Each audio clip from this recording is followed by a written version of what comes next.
What is going on, guys? Today is a super special episode, man. We have officially launched the Set It Off Network. Don't mind the sign, it still says the old name. We're working on it. Just have patience, guys. It is July 2nd, day of our Lord 2024, and guys, we got a show for you today. We're going to start it off with a bang, man. We're going to start the Set It Off Network with a bang, and we're going to set it off, right? Because that's why we're here. I'm your host, Michael Set It Off, and today's topic, man, we are going to talk about LSU's defense, man. That is the biggest question for LSU going into really the last, 3-4 seasons now. I mean, I'm really getting tired of it being the question, but, here we are. But good thing is when it becomes a question every year, you get really good about talking about it. And so that's what we're going to do today. We're going to talk about how LSU's defense is going to get better. Yes, we're going to take a positive swing. We're going to talk about how terrible they were. Don't worry. We're going to talk about how bad they were. We got plenty of time for that. All right?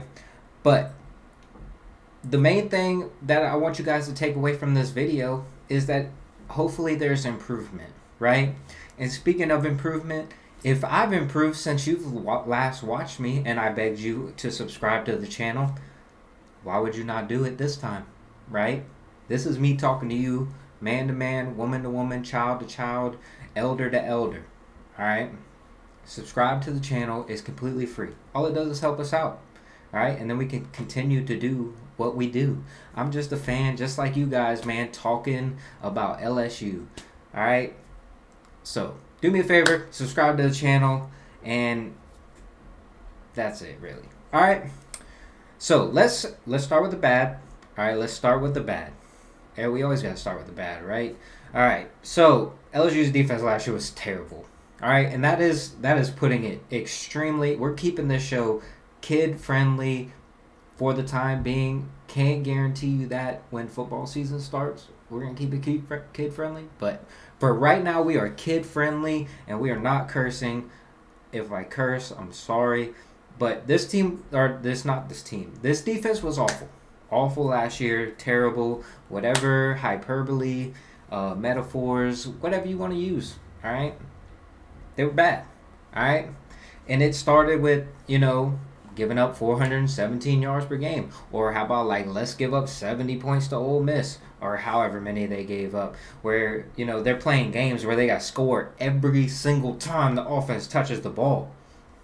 Literally the difference between being a national championship contender and what they were, because the offense was absolutely unreal, right? You have Jaden Daniels on the Heisman, you have 2 receivers go in the first round, you have one of the best offensive lines in college football, and every game you lost was because your defense sucked.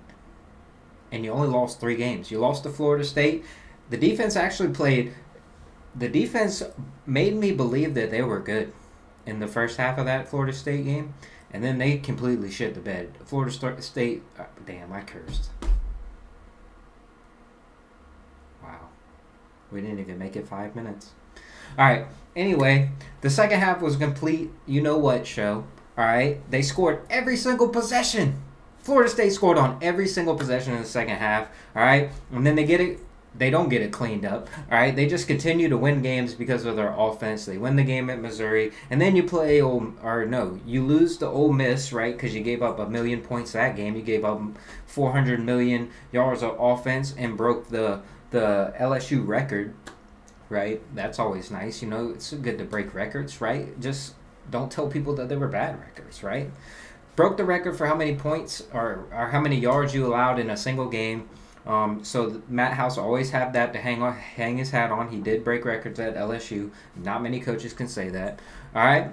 So you go there, and then you do the Alabama game, right? And we watched Jalen Milroe run on 3rd and long and convert 50 million third downs, right? And then Jaden Daniels got hurt in that game, and you just couldn't keep up with the terrible defense, right? And that's kind of how the season was all year, man. You were just holding your breath, hoping the offense could score a ton of points.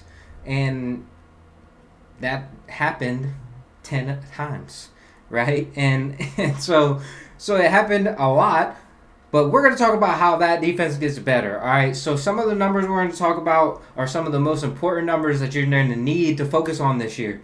If you're focusing on LSU's defense, these are the numbers that they're going to have to better. I'm going to start with a positive because they had 31 sacks last year. That was good enough for top 50 in the country last year.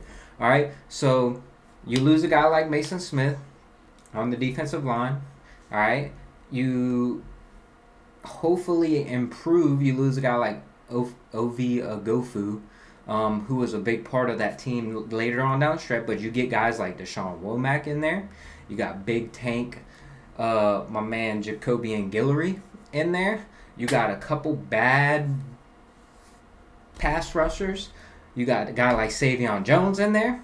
All right, and then you got the freshmen coming in. You got guys like Dominic McKinley coming in, Gabriel Relaford coming in. Hopefully those guys can make an immediate impact because I think LSU is going to need all the help they can get on the defensive line. You brought in a lot of transfers. Gio Paez is one.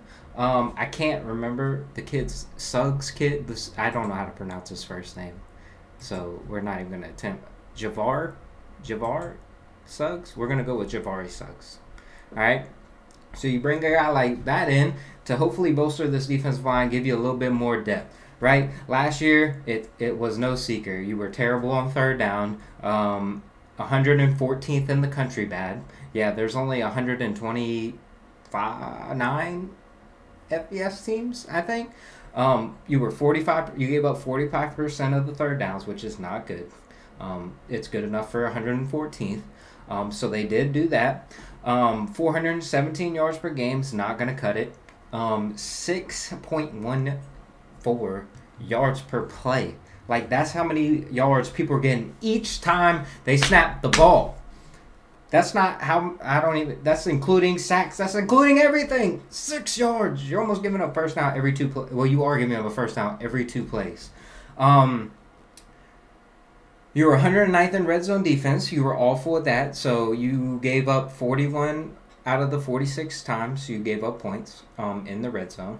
You gave up 4.5 yards per carry. You had 10 interceptions, which is not good. You had 4 fumbles, which is not good. So if you're going to be bad on defense, you're going to have to turn the ball over, which is bringing me to my next point. Those stats I just read you are obviously going to have to improve. I think this team is going to have to capitalize on turnovers, right? I don't think Jimmy and Joe-wise, they got significantly better. I think they got tremendously better on the coaching staff, and that is evident already with recruiting, with what my expectations are going in. I don't think it is going to be nowhere near as bad as it could have been last year, right? With that staff, it was awful. You bring in a new defensive coordinator, defensive line coach, and Bo Davis. You got Blake Baker. You got Kevin Peoples. You got Corey Raymond back. Like, you got guys to coach now.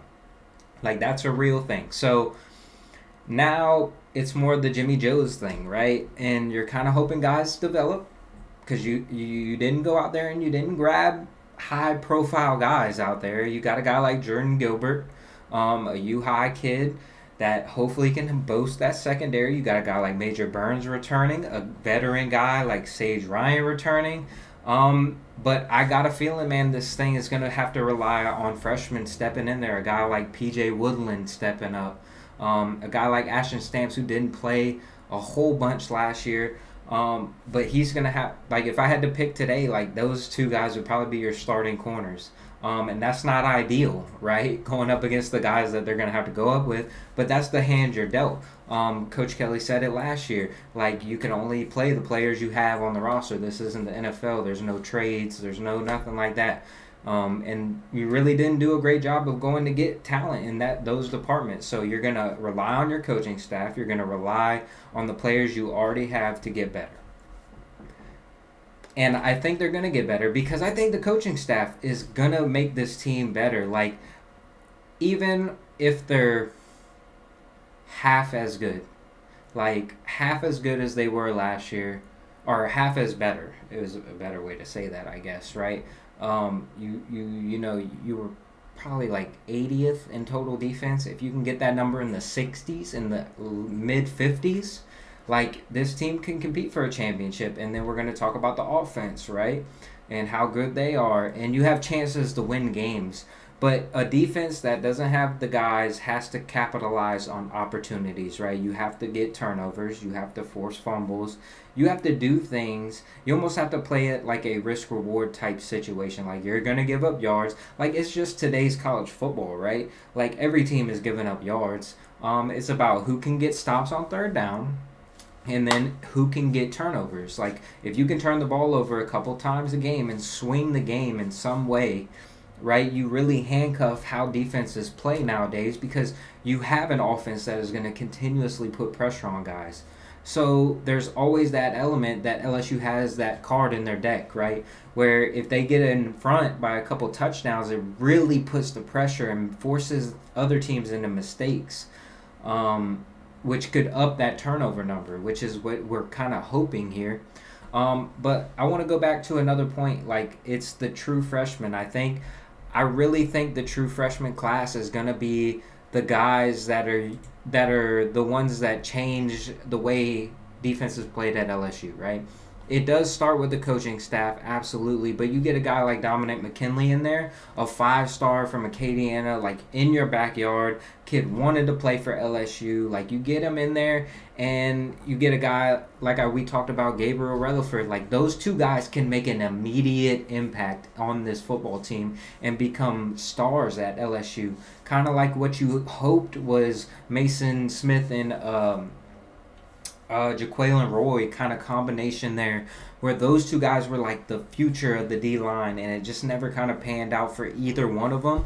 But you add guys like that, you have solid linebackers, and hopefully a guy like Blake Baker who took a guy like Damone Clark who severely struggled in 2020 and brought him in and made him tremendously better in 2021. You're hoping he can take that, a guy like oh man, what's his name? I keep forgetting.